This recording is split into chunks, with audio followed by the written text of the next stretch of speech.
like I've said, my show is not. I don't just focus on criminals and crime and mafia. No, but I know you've had them on your show. I've had a how couple. These people Yeah. are painting them. My show is about. No, of course they have a lot of people that write a lot of. Actually, I see a lot more positive than negative. Yeah. The only thing that people really had a problem with Gene on was that they felt like he was. They felt like he was attacking Michael Franzese, and they just. Well, that was another bullshit story.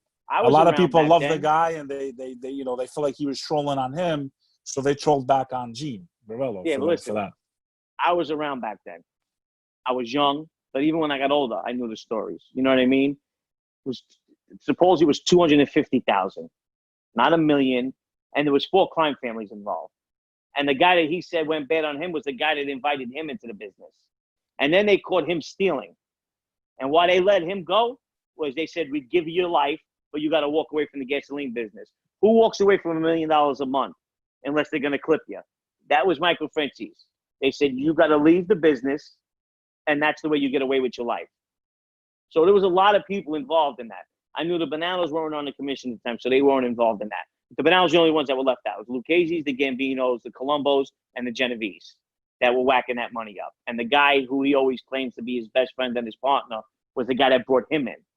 And then they found out that he was robbing Mike. And then they told him, you're out of the business and you get away with your life. That's what you do. You know, so I'm not going after Mike Franzese, but the stories that you want to build yourself up and you want to put the suits on and you want to act like this and you want to act like that. You know what's crazy? His brother, Sonny's true blood, Johnny Franzese. I know he got involved with drugs and supposedly he went bad, but that guy was a little bit of a nutcase when he was younger. So, you know, they got a good gripe with this guy, Mikey Franzese. They don't like guys that are out there perpetrating who they aren't. Well, what I'm starting to notice is that people that have done a lot of the violence in this stuff, they seem to have, you know, feelings towards people that were maybe higher ranking members or made guys. But again, that's not really what my show's about. I don't want to focus on any of this. I want to focus on the most important stuff that you've said to me today, man. Yeah. You know, you went in, from what I see, you were a little bit of product of your environment. I'm starting to see some similarities in your life, John's life, Gene's life. I hope one day I get to interview Michael Franzese. I have spoke to him, and I'm probably going to make a little video about what he said to me. And he basically said that he didn't know really who John Eli was back then. I got to go check the message he wrote me. Gene was born when I was already much older. Like Gene was basically born the day I was made, you know, like in that time period. So how could he know about my life, basically? He didn't say anything mean. He wasn't disrespectful. In any event, the most important thing from this session with us, brother, and what I try to show with these interviews, I'm not here to glorify mob life. I got plenty of family that went to jail, plenty of friends that have gone down. You know, hopefully my cousin, when he comes out, he'll tell his story. He was one of the biggest ecstasy dealers, if not the biggest in all of New York City, period. And he did about 20 years to life. He was betrayed by his best friend. What I am here to exaggerate and what I want people, hopefully that young person who still hasn't been pinched, who still hasn't gotten in trouble, who still hasn't lost the most valuable asset in his life, time. I want them to understand that when I spoke to you today, that maybe they didn't have opportunities either. Maybe they grew up in the hood. Maybe they felt like they had no other choice. But eventually, if they notice in all these other interviews that I've done, it never, ever ends well. Ever. Well, what they could take what my message was, I was friends with these guys. We slept in the same bed together. We ate out of the same dishes together. So if guys like that, a little jail or money is going to change them, then there's nothing out there for anybody. Because you got guys turning on you in the life because that's what they're supposed to do. That life comes first. But when you're friends with somebody and you guys are sleeping in the same bed together, eating the same food, dating the same girls, families are going out together, barbecuing together, that's a little different.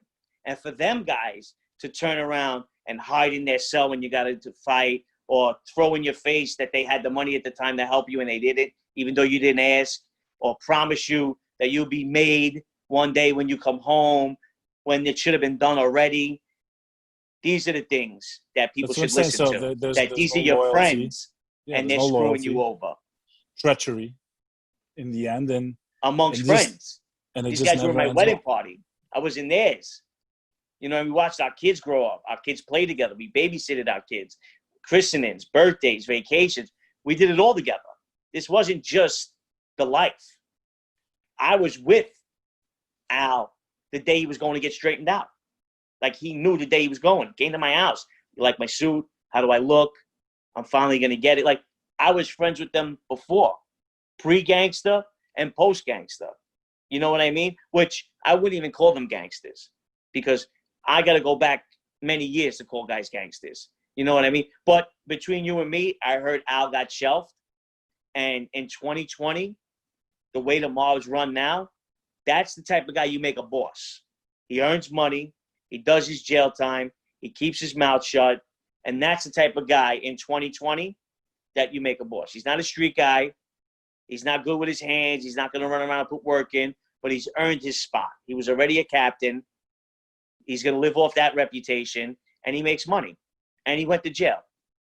There's nothing else you can expect from the guy. Even though he said some things he shouldn't have said, dry rat things. So that's why they shelved him. So a lot of things he said in court, a lot of things he said to me, a lot of things he said in co-defendant me. To me, those guys are dry rats. The guys that are trying to stab people in the back and have them do more jail time than they're doing. You know what I mean? But nobody talks about that. That's why I was trying to bring up Gene's case or John's case. Like, guys don't know. John was looking at 20 years the whole time. They're saying John only got 10 years. I knew John's case. I followed it. They weren't coming down in Florida. Florida wanted him to do 20 years. The 11th hour, they finally gave in and said, okay, he could do the 10. Not even 10. I think they said 15. And then he wound up getting 5 back. So John went in knowing he was doing 20 years and spent a lot of his time in the worst prisons in the world. It's like, I hate when people tell stories about guys that they're rats and they're no good. They came out. They're making their life better. You're sitting behind closed doors with $1 million lawyers going, let's blame that guy. And you're a skipper. Or, I never collected drug money. Why am I a drug dealer? And you're a skipper. You're here. You signed up for this the day you got your button, to go to jail and to die in this life. Why? There shouldn't be any complaining. As soon as the first time you complain or point the finger or blame on somebody, you're a rat. You're no good. Just because you heard that John Jr. is no good or Johnny A-Light's no good doesn't give you the right to stand up in court and blame everything on them. That makes you a rat. I don't care if there's new rules to this life, because I was there when they set the new rules. When Mikey Scars took over and he was pulling John Jr. strings and telling him no more social clubs, no more weddings, no more funerals, no more clear socks. Nobody wears sweatsuits no more. They try to revamp the whole American Cosa Nostra. I was there when this all happened. And they try to change the whole life. And now, if guys are no good, supposedly, you can go in court and talk about them. Or you could get up to make your time better and admit that you're a gangster and you're part of Cosa Nostra. That's a rat. Just because the judge is going to give you 5 years less. Old school guys would have been like, no, I'll take the extra 5. But now today they go in and admit, I'm a part of the Gambino crime family. You're not a rat. You're not playing queen for the day. Only guys like us that don't want to take global pleas, that want to save their lives because you stabbed them. They got stabbed in their back pretty bad, as I felt I did by my friends, not guys in the mob, not guys that I sat down and did. Did you actually have to testify? Did you testify against your friends? No, I never got to that point. It wouldn't even come down to that, because I never signed any paperwork to do that.